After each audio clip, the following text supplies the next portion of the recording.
was last minute and you had asked for it, but do you think any of your folks are going to be able to join us? Yeah, Randy said he would, Goody, for goody. sure. And Leo is the one who had the most questions. He's in Mallorca, but he said he was going to try. So I hope he will, because I know that Randy is anxious to, we had some more money come in for humanitarian aid, and Randy is anxious to take care of that. Great. Thank you. So I'm gonna send him a text Okay. because he said that this was the time that he preferred. Right, right. And thank you to my colleagues again for being so flexible. Appreciate you guys. Hi, Gary. Good Hey, to see you. Zeke, nice to see you. Good to see you again. I'm especially happy to have you here because you know 100 times more than I do. Oh no, I jump into some of these calls and I see your name somewhere in the Zoom team calls, and I said, "Oh, Gary is here again." Gary's here again. Gary likes to listen, but it's because I'm still learning. Yeah, Gary's learning after 50 years. Gary's still learning. And Hi, Chuck Chuck. is, How are you? Good morning. Good Good afternoon. Good. I guess it's good afternoon. Well, let me introduce my colleagues real quick. I know you're recording this, Cindy, and if anybody else comes, super. But you've met Zeke, but Zeke, maybe you could just share who you are and what you do. That would be awesome. Yes. Hi everyone. My name is Ezekiel. Call me Zeke. So I'm the senior director for Eastern Southern Africa here at SUS, mainly focusing on our humanitarian work, right? So our rapid responses, rapid onsets, when things happen within Eastern Southern Africa, perhaps myself and my team will be working very closely with other teams across our movement, including the team that Mary sits on. So yeah, but I'm also kind of the country office focal point for Ethiopia, and which means I work very closely with the country office on what's going on across the country, more specifically. Yeah, so that's what I do. And when was the last time you were in Ethiopia, Zeke? I was there in June, July. June, July. Okay. And you were in Tigray at that point too? No, so Not then. I was last in Tigray in March, March. and in June, July I was in other parts of the country. Gotcha. Great. Gary, do you want to introduce yourself? Yeah, I'm Gary Shea. I was a Peace Corps volunteer in Peru. And after that, I decided to go into international development, had an opportunity to work with Save the Children. So I've been a country director in Dominican Republic, Nepal, Haiti, Bolivia. And then for about 10 years, I was the vice president for international. But the most important thing I did was I got to know Rick Stoner. And in fact, I had heard about Rick, had a chance to volunteer for a year with a non-governmental organization. So he was interested. He wanted to go back to Africa, and we eventually got him back to Africa. He wanted to go, not just to Africa, he wanted to go to Ethiopia.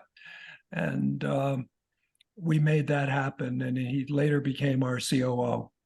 And Rick told me a lot about the work that all of you do as former volunteers. That's really appreciated. so he's a good friend.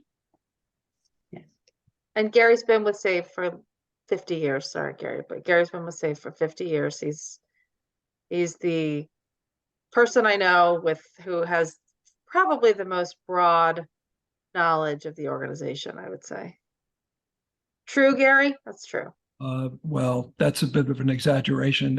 I can tell you one thing on this call, Zeke knows 1,000 times more than I know about Ethiopia. But I just wanted to meet all of you. Rick's spoken about you quite a bit, and he's a very close friend of mine. So, And Elsa, right? And Elsa too, yeah. And I think you all, well, some of you, I know Cindy knows me, but I work with major donors frankly, within Save the Children. So individual philanthropy, raising money for various humanitarian responses, for various projects. And I happen to work with the family whose great aunt did this work originally called Mimi's Building Blocks in Tigray. So she, in the latter part of her life, even into her 80s, did dozens of trips to Tigray and brought a lot of people with her, did a lot of fundraising, gave a lot of funding to build schools and health posts in Tigray. She fell in love with the people of Tigray when she went in her 70s, and just decided to dedicate the rest of her life to that region.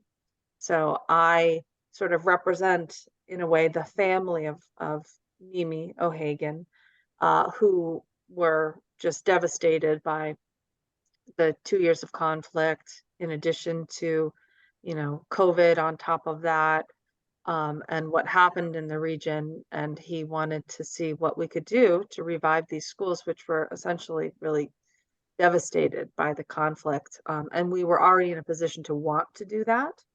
So when the peace agreement was signed, and after doing some intel to kind of figure out where things stood around Tigray and with those schools. So I've worked with him closely, and he, on behalf of Mimi's estate, has committed a large sum of money to this project. So now what we are tasked with doing is raising the sort of remaining tranche of funding to complete that project, so that we could start it together. The 9 schools, the 2 health posts, do it as one whole project, so we're not leaving any of those schools, any of those communities behind. So that's my part in this. And Cindy, would you like us to tell, I'll be directed by you if that's okay. Would you like us to share more about what the actual project is? Zeke has more information on sort of the project itself, but also, conflict in Amhara and what's going on with Tigray. So I don't know where you want to start. I think that would be fine. Randy, do you remember what I thought Leo's question was basically about the funding, how the funding works. Do you remember, Randy? Vaguely. Well, let me just introduce myself. Please. You've got a great crew out there at Save the Children, and my name is Randy Marcus. I'm the treasurer of the Ethiopia-Eritrea EERPCVs. I've been treasurer since 2015. And let me just, before we go into the questions, and I'm sure you're going to be full of information, which will be very useful for us, to let you know what we have done in this area.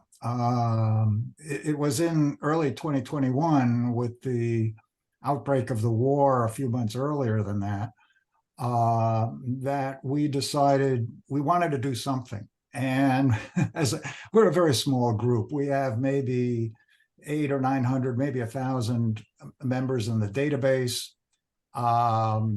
And we only have a few $1,000s in our bank account, but we do provide assistance to various types of educational and health projects. And that's what we've been doing in the past. So we decided this time around, how can we help? And we thought the most practical way was to contact NGOs that are working in Ethiopia and do a specific fundraising drive for those groups. We decided on Save the Children as one of them. The 2 others, International Rescue Committee and the Médecins Sans Frontières, Doctors Without Borders. And we started a fundraising drive using basically mass emails. And this is how we have been fairly successful. Also, we have a website, and we have a donation page, just like you guys do. And so And we also have a Facebook page, so we sometimes advertise on that as well. What we have done since about April of 2021, we have managed to raise about $44,000 from our members. Wow. And we've divided the proceeds as we got them and as they accumulated in our bank account, 3 ways for the 3 organizations. So that meant that up till now, we've donated to Save the Children about $14,000 and about the same to International Rescue Committee and Doctors Without Borders. That's what we've been doing. This year has been a bit slower. We have not had the kind of contributions we've had in the past. And so and also the situation is evolving in Ethiopia too. So we want to see how things go. And then in August, I guess it was, Mary, I think you contacted Cindy or however it was. And so now we have this interesting new situation. I did want to ask all of you, the contact I have been working with in Save the Children is Amanda Morgan. Do you know her? Of course, yeah. So Yeah. Amanda worked closely with all of us, but she really leads sort of the fundraising for humanitarian work that we do. Yes. Yeah. She covers the world, I suppose, or Pretty much, yeah. something like that. Yeah, but she has been my main go-to contact with her, and she's occasionally she had Zoom meetings with people in Ethiopia. Yep. And the one thing I know that in the past anyway, because of the ethnic conflicts, because of the fighting and not just in Tigray, but in other places, you and other NGOs have to be very careful about what you can tell us about what is, how you're operating, because some of this information is sensitive. I used to be with the State Department, so I know what sensitivity is all about in terms of how things go in a country. You can't always just talk freely about the difficulties, and especially in a country like Ethiopia, where ethnicities really sometimes govern the way things go there. So we understand that, and I've had many email exchanges with Amanda. She has sent some very interesting information and asked that we not publish it, and we haven't. We have, though, received acknowledgments of our contributions from your president, and those we have been able to put on our website as indications that you've received what we've donated in the past. Now, I'm not sure if you know any or at all what the money that we gave to Save the Children, how that was used. I mean, we know in general, it may have been used in other parts of Ethiopia because Tigray wasn't accessible all the time, or it was difficult anyway. So I'm not quite sure exactly what that $14,000 went to. I mean, obviously for the good things you guys do, but I'm not sure in like what areas or anything like that. So it likely went to, and Zeke can probably speak to this, that our broader humanitarian response in Ethiopia. Zeke, do you want to just share something? Thank you. Yeah. Yes, Okay. I mean, it would take me a day plus if I would have to channel or try to identify where actually the funds go. But I'll tell you this, even when we had difficulties, right, during the crisis period, I think one of the calls that Amanda did with Peace Corps volunteers or people associated with that, I think I was on those calls, right, in the middle of the crisis in Ethiopia, or at the early onset. And I think we had huge challenges. I've never worked in in a context where we had challenges like we did in Tigray, right, to get aid in and humanitarian assistance. And so what we had to do first, and what made a huge difference, was we moved all our staff responding to the crisis were Ethiopians, by and large. And most of them working in Tigray, because of the sensitivities, were Tigrayans, right? Because they are the only ones who could actually deliver programming more safely, right, knowing the context than anyone else. So we had a very localized response by then. And our focus, right, was on providing basic health services to our mobile health teams, which I guess perhaps a chunk of what your contributions went to. Because by then it was hard for us even to get fuel, but we managed to strike a deal with World Food Program, and their logistics team for us to be getting fuel in, not at the quantities that we would have wished, but we had fuel coming in by then, of some amounts. So that helped us run our mobile health teams, where we could be able to, where accessibility was okay for our teams, we could be able to deliver, health services, on wheels or as the need determined. So health was one key component, and including, maternal health, associated with women who are giving birth and young kids. And tied to that was, we paired it up with some nutrition programming, right? So addressing, immediate or malnutrition needs for children under 5 specifically. So I think that was our priority doing that. But also we have like things like child protection, which no matter what we do, we always like to, have the child protection bit as part of it, where children could just be playing. In as much as it's a complex situation, children don't, they experience difficulties, but they also want to play. They just want safe spaces to play, to interact. So we pair our health, nutrition, and maybe water programming with child protection. So that's what we had going on for 2 years plus. We had difficulties, yes. No water, no fuel was a big challenge. Cash was a big challenge. So getting cash, the banks were non-functional. So getting cash there was a big challenge. We had to, where we could, put physical cash on a flight, which we could perhaps through the UN-led flights, which perhaps we're going once a month, once a week, depending on how security allowed, for us to be able to buy supplies. And even some of our staff went without salaries for 3, 4, 5 months, where there was no cash. So this is just a long way to say, most likely than not, as somebody who has been part of the response, I got deployed to Ethiopia during that time. What we were doing there, which I'm sure your funding would have gone towards, would be, the health part, helping especially maternal health, women and children. It went to wash, basic water supplies through water trucks and making sure that they have that at the point of need. Then it went to nutrition, which is mainly associated with under 5 children or children, basically, getting their nutrition status, or boosting their nutrition status.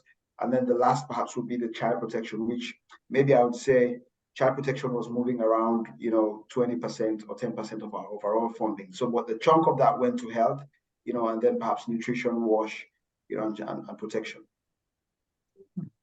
Thanks. What's the situation in Tigray in terms of normal working conditions? The banks, are they open? I mean, can you do financial transactions now? Can you drive around relatively safely, or how is it there? Randy, I think once the peace agreement was signed, last November, and now we're almost a year into that agreement with relatively stability. So once it was signed in November, our teams, which were already on ground, Ethiopians, Tigrayans, majority, in Tigray, bounced quickly, right? We're able to get cash, because there were like 2 flights, UN managed flights were going in twice a week. Even before the banks were functional, we already managed to get cash in, right? And I was there in February, March. And during that time when I was there, I was able to fly to Tigray. I was in Mekelle. I also went to Adigrat, and some neighboring communities, and our teams were functioning. they had challenges, yes. For instance, it was we ran out of medical supplies at some point, and there's a whole restriction on medical to get medication through the borders of Ethiopia. That's for a separate conversation. But our team still managed to get some from WHO, through our partnerships with them to make sure we were functioning. So I visited health clinics, mobile health facilities that we were doing. And in fact, when I was there in March and April and up till now, we were trying to transition some of that work to the local administration, right? So we were trying to say, look, in Adigrat, if there's relative stability, our facility, which was the only one, right, the only health facility, we were trying to channel that now off back to the local government, for them to run, and then we were focusing more on the periphery or the outskirts where people, would travel long distances to access healthcare. But when I went there, things were relatively stable. The economic situation and economic crisis was perhaps the biggest challenge. Businesses and traders and entrepreneurs were not back to the stage where they were at. So money was not flowing across the economy, but we were able to provide services with little or no hindrance. I was there. I mean, Yanti, our president as well, CEO was there as well. She spent some time there. So it just speaks to the relative stability which we've enjoyed 1 year since we got the truce, since the teams, the Ethiopia government and the TPLF, had that truce. So relatively. Just one more question. I mean, I probably have a million, but I'm not want to hog anything. But at the beginning of the conflict in November, and then 2020, and then into 2021, there was refugee flows and into, at least from Tigray anyway, into Sudan. Have those people returned? Are things a bit better with the refugees from wherever they went to? Are they coming back to Tigray and establishing normal lives again? Yeah, I mean, sometimes it's hard once they go to another country and then they start life there, right? Several factors come into play, social factors, which make it so difficult for returnees to come back. But in the case of those who fled to Sudan, the Sudan crisis kind of pushed them out. Oh. So we saw population movements, especially along the northwestern, border of Ethiopia, right? I mean, a little bit southwestern Tigray. We saw populations coming back in. Most of them were returnees, but also refugees running from the Sudan conflict, right? So we saw that. But what I think our biggest work has been with the internally displaced Tigrayans. So a lot of people moved from Western Tigray, where there was still relative instability, while the other areas of Tigray were enjoying pretty much stable environments. So those that had left were still within the central Tigray region, where they had huge IDP camps. I visited 2 of those camps, massive camps. One of them had about 3,000, residents, children, women, especially. With the men stayed back to protect assets or engage in the conflict. So I had like 3,000 other camps, 3,000 women. And what we're trying to do is on the advocacy front, on the lobbying, is to get like IOM, Office of Migration, International Migration teams, to facilitate repatriation where environments are safe for them to return. And then we'll be able to provide more and more services at their point of origin, right? And so I think that's what's going on right now. If you look at the media, a lot of what's going on is trying to repatriate or get those internally displaced people who had left some other parts, especially within Tigray, to come to the central region to head back. But again, it's a whole thing because they've been IDPs. When I say IDPs, I mean displaced people. They've been displaced for 3 years plus, right? Some of the girls are no longer going to school, will no longer be able to go to full formal education again. Right, some of the women have they've had children where they are, so it's quite a difficult process for them to be relocated back to their points of origin. Some have just started life in the new environments.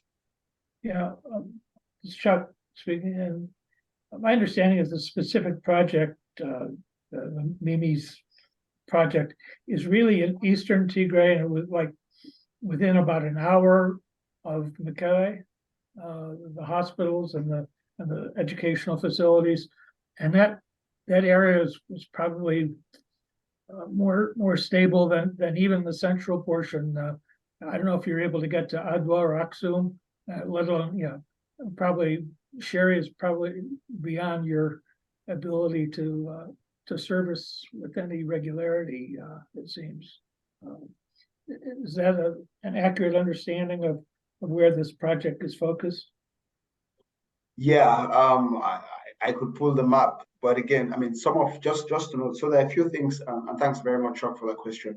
There are a few things perhaps I just want to state. So our programs more generally, cover most parts of central eastern Tigray and even right down south part towards where whether it's the Amhara or Afar, that triangle, right? We still have programs there, and we've been able to operate with relative ease, especially around Aksum. There's a huge IDP site. I wanted to go there, but I had very limited time in country when I was there, so my schedule would not allow me to travel to Aksum by then. But again, we have huge programs there, and just to say, the Mimi's building blocks was just handpicking some schools which are very hard to reach in terms of accessibility, right, where they are, and a few things. I mean, I was just telling, I think Mary and Amanda on my team, that if we had the money, right, we'll do as many schools as we could, right, because of the need.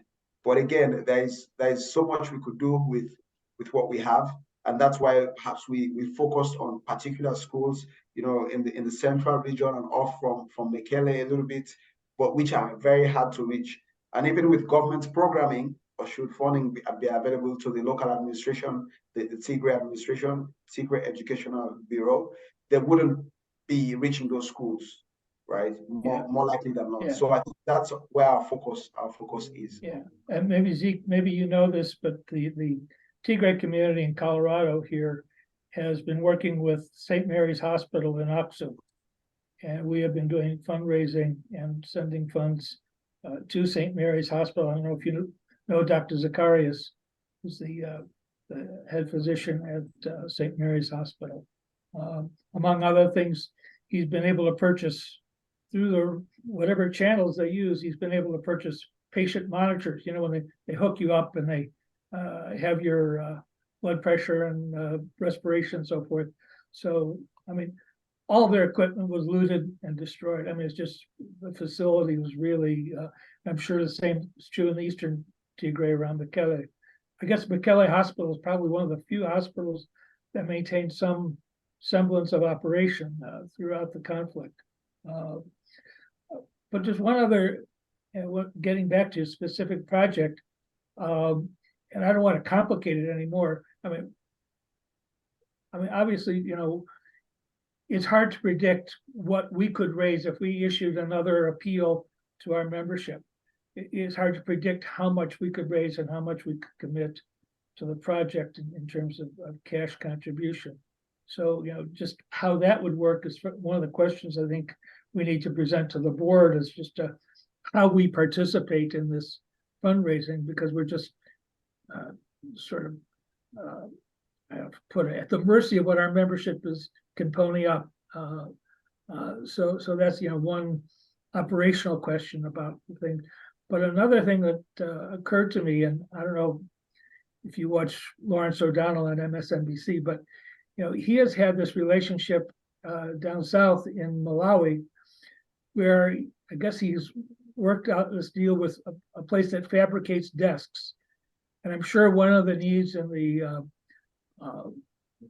schools in Tigray are desks for the students. And I don't know if anybody's in a position to reach, if he could, with his power of reaching out to a wide audience, perhaps duplicating that effort in Tigray. If he's saying, oh, the kids in Malawi need desks to be educated. Well, darn, the kids in Tigray sure need desks after all the desks were looted. And maybe that would be another avenue. We wouldn't need the cash if he could, it would be like a piece of this overall effort, something he's specialized in. And of course, the other thing he's used the money for is scholarships for students who needed funding. I'm sure if we're gonna educate women and also students, funds for school uniforms. I don't know if they bother with school uniforms anymore, given all the needs in Tigray. But I remember when I was last there 10 years ago, about 10 years ago this month, we raised, just on the spot, they were telling us, oh, the girls aren't going to school because they need uniforms. So we, on the spot, pulled out of our pockets a couple $100 among our tour group and provided the school with a fund to get uniforms for the girls. So there are pieces of this effort, I think, we can support through whatever we could raise through an appeal to our members. And then, the second thought is, could we duplicate this desk contribution effort that Lawrence O'Donnell, and maybe enlist his support to provide desks for Tigray? This is Mary. So thank you for your comments and your questions, Chuck. And I actually know that there have been, as an aside, there have been discussions about trying to get in touch with that side of things with regard to the desk. So I think that has actually been attempted in the past, and they're very focused on Malawi. So, but it's a good thought. In terms of the kind of operationally, what you all would do. So our aim is really to try and zip up our fundraising, frankly, before end of year this year, because what we're really trying to do is to go out in January and February and get this started. And in honesty, we do need at least commitments of funding, which I know is challenging for you all, but so we know what we are prepared with, by the end of the year, by really like December 1st. So that, and that's pushing it a little bit, but so that our teams plan what they're doing for next year. So that is operationally how we're going about this. That's kind of why we're doing these pushes over, last month, this month. So it would be preferable for us just to, if you did something in the short term, of course, later on, once we raise the funds that we need, which is 250,000 is our gap, and we have less than that now because we've raised some funding. So we're really looking at more like 100 to 150. But should you raise money next year, that money can go to supplement what we're doing. We want to expand the feeding. The part of what's in this program is a feeding program for children who are coming in. We would like to provide additional feeding for those children. But a lot of it is the bricks and mortar and getting those buildings built. And to do that piecemeal for us is going to be much more expensive. And frankly, we're not going to be able to get to all 9 schools and 2 health posts if we did it piece by piece, because we're contracting at the beginning, trying to really get things in order, do things in a way that's efficient. So that is our focus, is seeing what we can do by December 1st. And then hopefully by that time, we are going to have the money in hand. And then if other folks want to give additionally in 2024, fabulous. It can augment what we're doing in Ethiopia, in Tigray for this program. So, Mary, so what you need at this point is a pledge. Is that what you're saying? We need a pledge, just so that we can kind of keep understanding what our gap is, what the remaining gap is going to be, because we're not asking folks to send in money. Right now, if we did that, we would be holding funds, which we're not supposed to do, holding funds without a start date. So we can't, the clock starts ticking as soon as we get your funds in, and we're responsible to you to be able to spend those funds in a certain period of time. We So would be able to make a pledge. But what the board has to decide is how much, because we have some money now in the what we can call the Ethiopian Humanitarian Tigray account. We call it all sorts of things, but there is money there.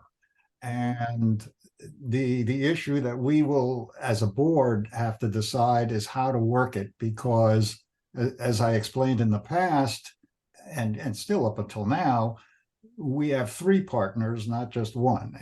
But Right. Save the Children, of course, is one of them. And so we're going to have to sort of decide how to work this. This is a very special program, very specific, and it's extremely interesting. I looked at the paper you sent with the budget down at the bottom of it, and so I could see where your money is going for building schools and for doing services and psychological services and all sorts of interesting things.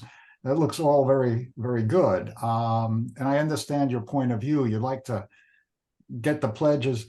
Are you saying then, like in December, let's just theoretically say we pledge X amount of money, and we as an organization then still have to decide how we're going to go further with this. But let's just say we pledge X. Then at the end of November or December, are you going to then say, okay, now's the time to pay up? Exactly. That's how you're going to do it? Exactly. You take checks? Absolutely. Yeah. And that we'll So- reach back and say, can you please fulfill your pledge? Here's where we're at. Yeah, Randy, and Cindy, and hi, Tosh. My thought is if we decide, how to structure our next email blast and how we want to characterize this project as well as what we want to decide in terms of the other organizations we work with, the IRC and MSF. It seems to me that based on our experience, that when we send out a blast, and let's say we do it within a week or 10 days of our meeting this coming week, most of the money comes in fairly in the next 30 days, more or less. And I think by November 30th, we could say how much money has come in. And that's the amount that we would be able to pledge, I would think. I don't want us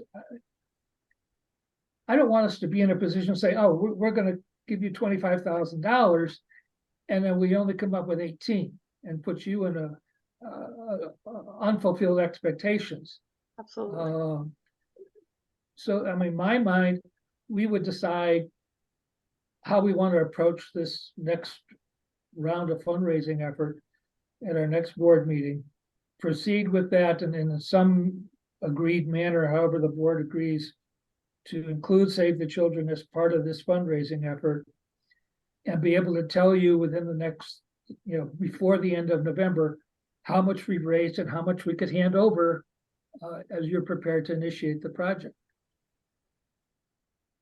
That makes a lot of sense to me. Of course, it's But couldn't we also, and this is something we can discuss at the board meeting, but couldn't we also do this as a standalone project and not tie it into the other 2?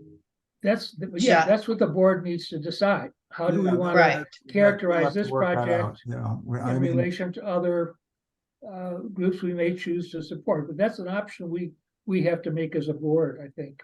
With Cindy, your leadership, and with Randy and the other board members, we'll decide how we want to structure this. Do we want to do this as we have in the past,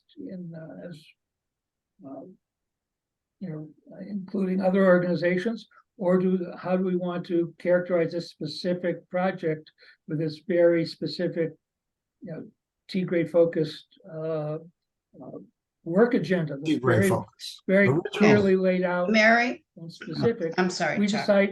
We should decide how we want to characterize that. In any event, however we decide, with the bulk of the money coming in early in that, in the immediate weeks after that goes out, whatever structure we've established, we should be able to tell you how much we have available late November. Okay, so Mary, just in case we decide to do this as a standalone, Mhm. Could you send us a few photos, maybe before and after, of the schools or the health center or something that, not a lot, because we don't include a whole lot, but a few that could be included in the appeal. Sure, Okay, thank you. my pleasure. So. Does anyone else have any other questions? So, the whole board got the concept that Mary sent out. So hopefully everyone will take a look at that before the meeting on Thursday and we can go from there. Does anyone have more questions? Randy, you have another question? I don't think so, at least, I know as soon as we hang up, I probably will, but no, I mean, it's. You know very where to clear. find me. It's looks like pretty Zeke has clear, and obviously we can be an email touch in any event, so Absolutely. that's pretty good. I gotta say that it sounds like a great project. This woman who started it, obviously she's a sort of a philanthropist herself. I mean, that's a lot of money that she's put into Ethiopia. I do have one question. I would go on your website, Save Children website, and I just had difficulty yesterday trying to do that because there was something called Save the Children Action Group or Action Fund. I don't know. It wasn't quite the same, and I'm not sure if I accessed it right, because previously there was a place like with tabs, and it would I could go to specific countries. So of course I went to Ethiopia, and there was a very good page. You have a very good page on Ethiopia. I'm not sure if you still have that, and if you do, does it specify this project? Is there publicity about this project on your Ethiopia page? So there's really not. So what you probably found was well, first of all, the what you ran into was our Save the Children Action Network, which is the advocacy arm of Save the Children. So it's attached to Save the Children, but it is not Save the Children. No, It's I couldn't get It's to where I wanted to go with it. So Save the Children, and I'm not sure what you were looking at previously. But there's an international Save the Children international site that may reflect a little bit differently, more information on Ethiopia and what we're doing inside of Ethiopia. And then we have our Save the Children US site. So we do not actually have this bespoke project listed anywhere. I'm trying to think of when we started. I guess it was the beginning of this year. And only certain things really go on the website in terms of kind of more general what we're doing in the country. But I'll be happy to send you at least the pages that you should be looking at, so you kind of are clearer on that. Well, so how then are you requesting or soliciting funds for this specific project? I mean, I know you're in touch with us, but you need more than just us. That's for sure. We are. So we're working, because it's specific in the way that I just described, how we need pledges and not sort of bringing in dollar for dollar donations and having them accumulate. Were we to put that up on the website, that is what would happen. We'd be getting, more modest mini donations, which we're really not supposed to do. So what we're trying to do is reach out to donors who have had prior support, have been able to support Ethiopia previously, sort of on a one-to-one basis like that.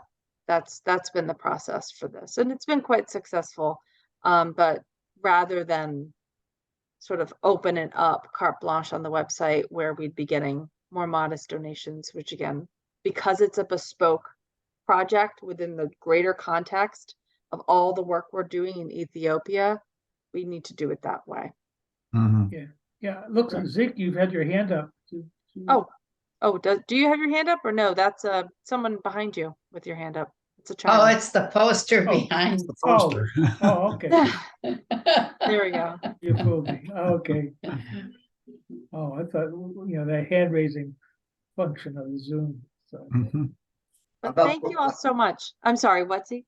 No, I was just saying the backdrop there was taken in our Mekele office. I Oh, think it was cool. the child protection office. So that's why I took that photo shot. I love it. I want to thank Zeke for a very nice briefing, really, on Yeah. what's going on there. That's the most we've learned, from somebody on the ground in a long time, and it's very helpful to us. Again, we are not going to pass on information that you give us in confidence, but if it's sort of public and the more we can tell our members when we try to raise money, the better. So it's we have to be careful, but we certainly appreciate the kind of information you're giving us. Things getting, things aren't perfect, but they certainly are better than they were. I would like to, well, first of all, I'd like to thank all of you for being here and for doing this. And then I would like you to consider one thing. Uh-oh. We do virtual events with our membership. And I think it would be, I think they would be very interested in having a virtual event from Save the Children that's specific to Ethiopia. And if there's any way that you could consider that, if you could think about it and talk about it and let me know, that would be great. Okay, thank you, Cindy. Yeah, these virtual events have been sometimes, like cultural stuff. We had one on church art, Ethiopian church art, but we did have one on a legacy project, an educational project that we also contribute to. Anything having to do with Ethiopia attracts maybe 30, 40, or 50, or sometimes more of our members. And so we always can get people to, we give them lead time and tell them it's going to happen on certain date. And if any of you would like to, participate, it's of course another way to raise, I wouldn't say raise funds, but raise the idea of what you tell people what you're doing there. Okay, absolutely. We'll consider, we'll chat it Yeah. over. Well, Well, thank you all so very much. much. Yeah, Yeah. thank Thank you. you for what Thanks you're to all of doing. you.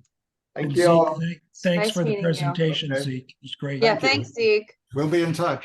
Anytime. Thank you. Bye. Bye. Thank you. All right, Ciao. bye-bye. Bye. They're not